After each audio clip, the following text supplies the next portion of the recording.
104.7 Kiss FM. It's your man DJ Nyke. We have one of the world famous Harlem Globetrotters in the building. Buckets Blakes. How you doing, homie? I'm doing great, man. Thanks for having me. Yo, thanks for being here. So you excited about the upcoming match here in town? Yes, man. We're going to be here on the 27th of this month at the Casper Event Center, one of my old stomping grounds. You know, I'm a University of Wyoming Cowboy. No doubt. And I had to play in the Cowboy Shootout.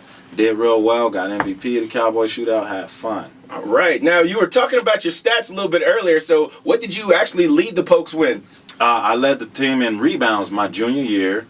Our big guy averaged 7.4 rebounds, and the little guy, myself, averaged 7.7 rebounds. That's what's up. I also led the team in assists. I led the team in steals, and I believe I was second in blocks. Wow. So, you know, I was all over the place, man. Now, how tall are you to be, you know, let the fans know about how tall you are? 6'2", 192, all titanium. Oh, that's what's For up. those who are going to see this on video, look at that right there.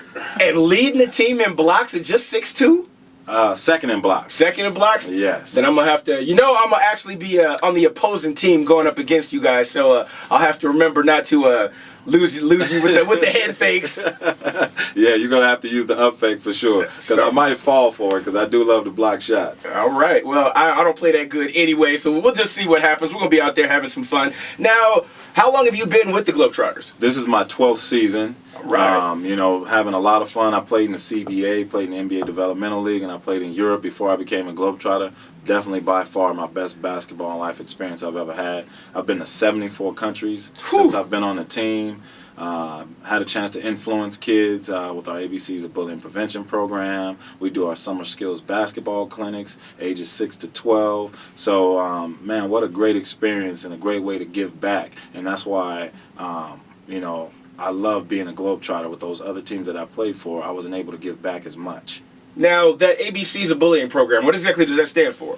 The A is for action, the B is bravery, and the C is compassion. And we actually partnered up with the National Campaign to Stop Violence to put that program together. But we also have several other community outreach programs. We have our Cheer for Character program, our SPIN program, which stands for Some Playtime is Necessary, and our Smile Patrol. When we visit hospitals, there's some kids out there who are not capable of making it to the schools, or to the YMCA's, Boys and Girls Clubs, Rec Center, Salvation Armies that we visit, as well as our games. So we make it a point to visit them in the hospital. That's what's up, yeah. We like that. We like that. Now, what's going on with this whole bowl of cereal thing? You know, it's my, people always ask me if I have a pregame ritual. Right. And this is my after game ritual. Okay? I eat a bowl of cereal every night before I go to bed. Okay. And it's not what everybody thinks. It's not Captain Crunch. Okay? It's not Fruit Loops. Right. I mean, even though I did eat those years ago. Right, right. You know, it's Honey Nut Cheerios. I'll get your grown man on, right? Yeah, exactly. Okay. I've evolved. No doubt. All right, now, what are some of the ways that the fans can keep in touch with you? Personally, I have my own Instagram. It's BLAKESJR, Blakes Jr. on my Instagram. Also, you can go to HarlemGlobetrotters.com, and there's several videos that you could watch, vintage footage. Right. You could also see bios on all the players, the tallest to the shortest. Right. As well as you know, see where we're going to be next. You know, some families have seen us twice this year because they went on vacation. Right. And they've seen that the Globetrotters are coming there too. So it's a lot of cool stuff on there. Word. Can't wait to check this out. You know, it's going to be March 27th at the Casper Event Center. We got Buckets Blakes in the building. Thanks for coming through, man. No problem. Thanks for having me. All right.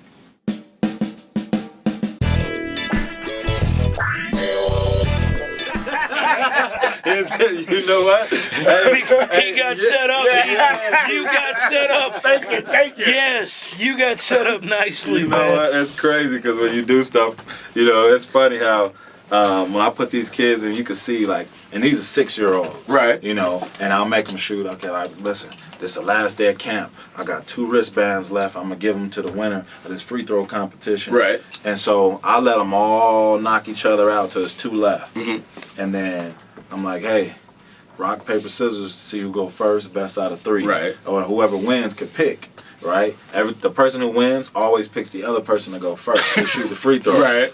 So like if they miss that first free throw, right, then the one that's going second is smiling. Right. You know, and then if they make it, then he's like, that person that's going second was like, okay, well, we still get a couple more shots. So it's like less pressure or whatever. But like, that's funny that you say that because it made me think of that immediately. And these are 6-year-olds now. So we lowered the basket for some of them 6-year-olds. Their parents done had them in basketball since they were 2. They coming in shooting elbows. Right. And I'm like, hey, little fella, come here. That's a girl. You can't do that. Listen, I've been getting all kind of jokes because my youngest child's name is Harlem. And wow. Yeah. That's cool.